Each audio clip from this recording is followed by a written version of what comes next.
Okay, what I'm going to show you is just how I put my reed on my clarinet, and it's something you can become very, very quick at. So, you know, for example, I can sort of get it sorted if I need to get on stage. Bang, ready to go. Okay, so let's do this slowly so you can see it again. Okay, when I get a new readout, now I use D'Addario Reserve Classics, which I think are absolutely fantastic. Before they used D'Addario Evolution, and the two products are great, but I just find that the Reserve Classics work better for me. It's a personal thing. I apologise you can't see my face that well, but I'm trying to give you an image of my clarinet as well.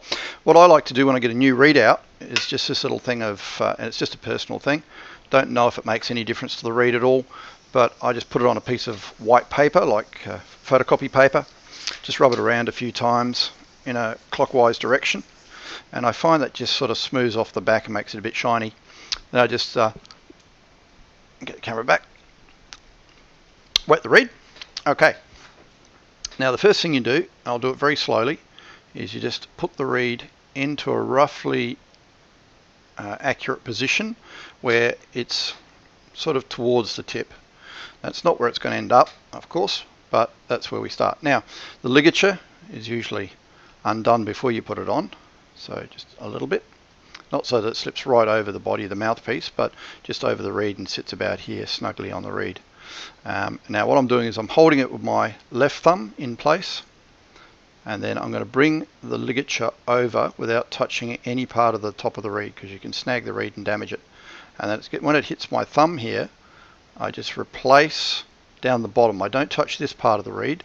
This part of the reed is the heart, and you don't want to mess around with that. So I just get my thumb about there, which is not on the heart, it's just down towards the stock, and I pull the ligature down. Now of course that's going to move the reed a little bit, so now I just push the reed back into position.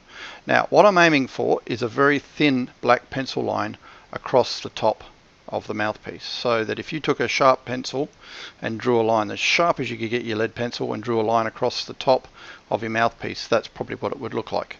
And that's a good place to start, because that means the reed is going to seal and vibrate pretty accurately. Now if I can get that to the camera can focus on that. Let's see. Yep, see there's a black pencil line, very thin black pencil line against my finger there. Usually you don't push the reed against, but this is just for demonstration purposes. Right, now that's probably where the reed is going to work in the instrument.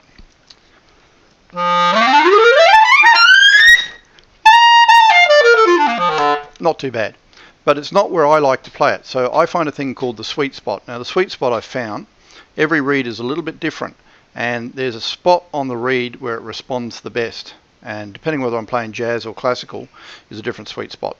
So say if I wanted to set up for classical music, I might get a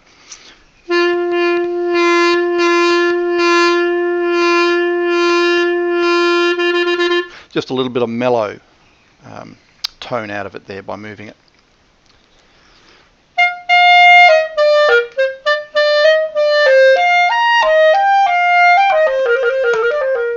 Right, now if I wanted jazz, I might find a different sweet spot. Hopefully you can hear the difference.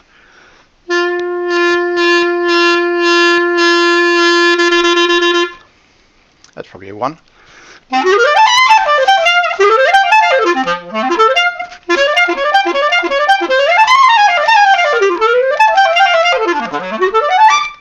So it just gives it a nice bit of edge to it.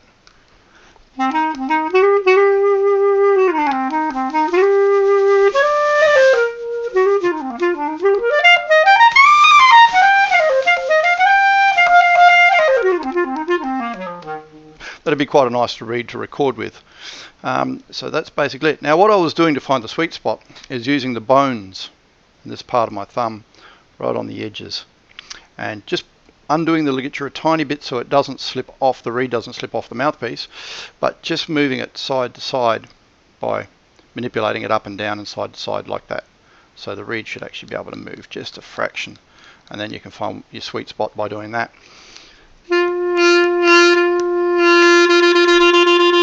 Now, some positions on the reed. If you have your reed too far down in the mouthpiece, you're in danger of letting it leak and also the reed becoming quite soft when you play it, and some of your high notes won't come out. So you'll get this.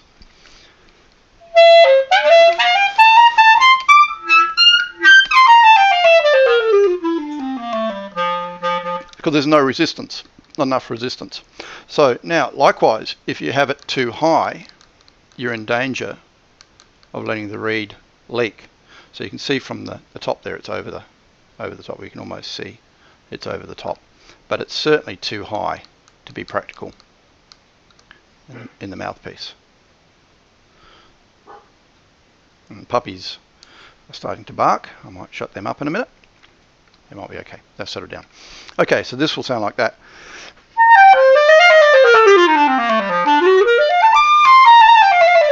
It just doesn't feel like it's got any tone to it. So when I get it in the sweet spot, get it in the right spot, it's probably going to look about there.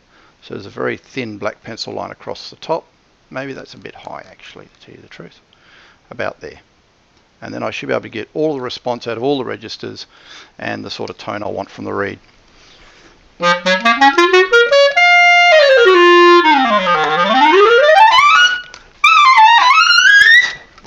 And there you go. That's all there is to it.